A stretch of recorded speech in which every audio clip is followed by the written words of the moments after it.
Hi, it's Sister Unity, and I wanted to give you a little historical documentation of today's Women's Rights March, the day after the inauguration of Donald Trump as President of the United States.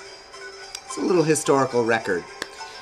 News sources are calling it the largest protest in United States history, with 2.9 plus million people marching in multiple cities around the United States, plus 60 other countries. They even had protest marches in Africa.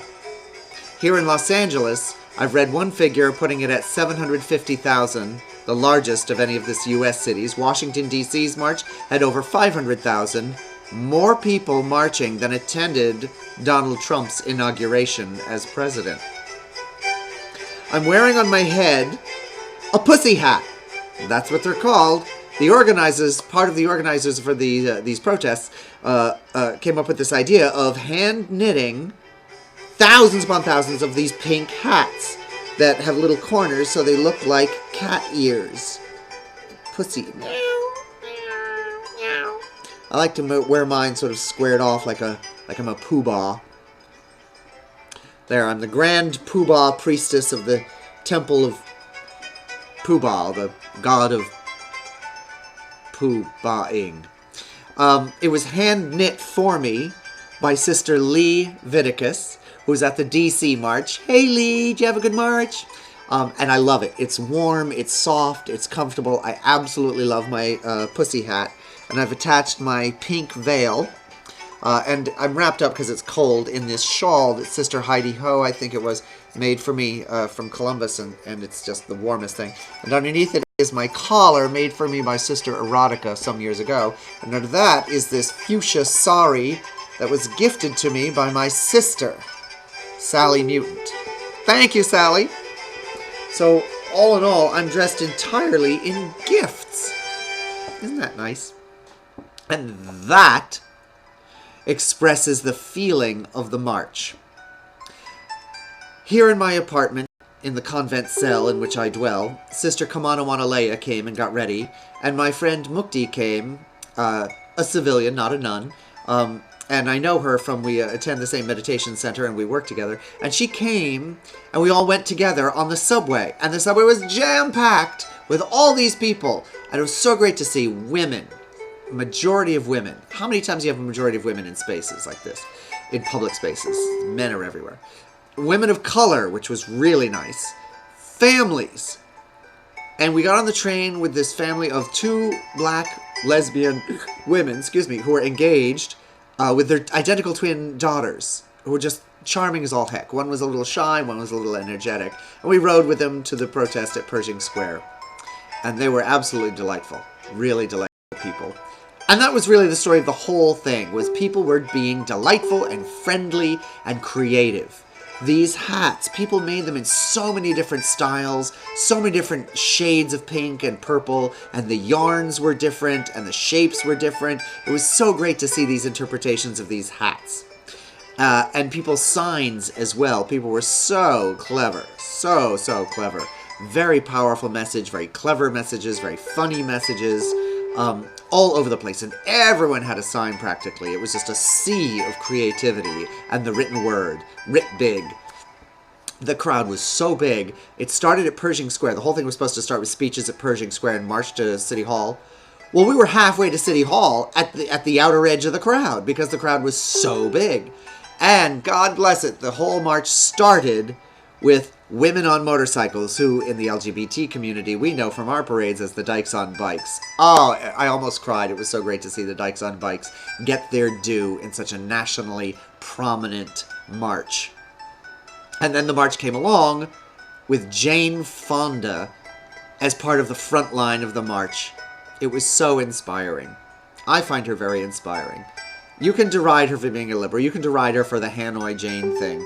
I have always found her to be one of the people in a public position who has a sharp intellect and an opinion that agrees with my own politics, and who speaks up for the people who have no voices, particularly for women. And so I was very proud and glad to see this icon of speaking up for people with no voices, especially women, leading the march. Then later we got to around City Hall. There's this big park here in LA called Grand Park right in front of City Hall. And people were just flooding in. Oh, so many people. And I saw right there, taking a picture, Loretta Swit. She played Hot Lips on MASH. And I waited there and I took her picture. And I wanted to go up to her and tell her, Loretta, if you're watching this, I wanted to tell you this. MASH was part of what set firmly in my mind the politics of do not go to war except as a last resort. Beware of corporate-sponsored war. Be aware of ego running away with power during war. And take care of each other. Take care of people. Do good.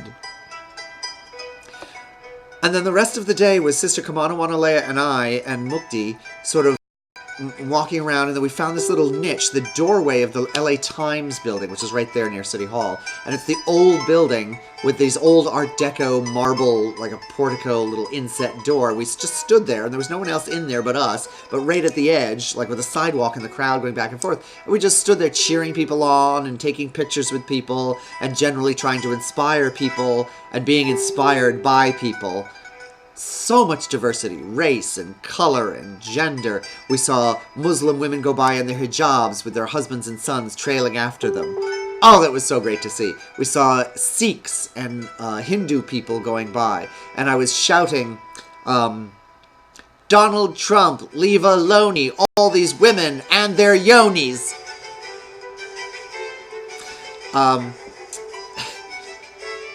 Finally, we wore down. And we started to walk up the street, and we were looking for food. We couldn't go 20 feet without meeting more people and taking pictures and laughing and talking, and more kids and more families. And the whole thing was so cordial and so jolly and so merry, you know, in like the Victorian Dickensian sense of merry, like Ebenezer Scrooge after the transformation.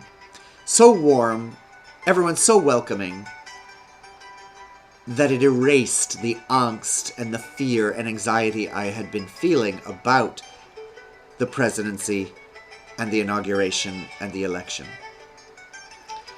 750,000 people of my community here in Los Angeles showed up to say, we care about people that this presidency does not care about. 749,999 people have my back, and I've got theirs. It's greatly reassuring, and it makes me feel that while this may be a comedy of errors for 4 years, while there will certainly be misery caused by certain policies based on who I see being picked for these jobs to lead our country, there will also be a great movement of a majority of people dedicated to caring for each other and caring for our society.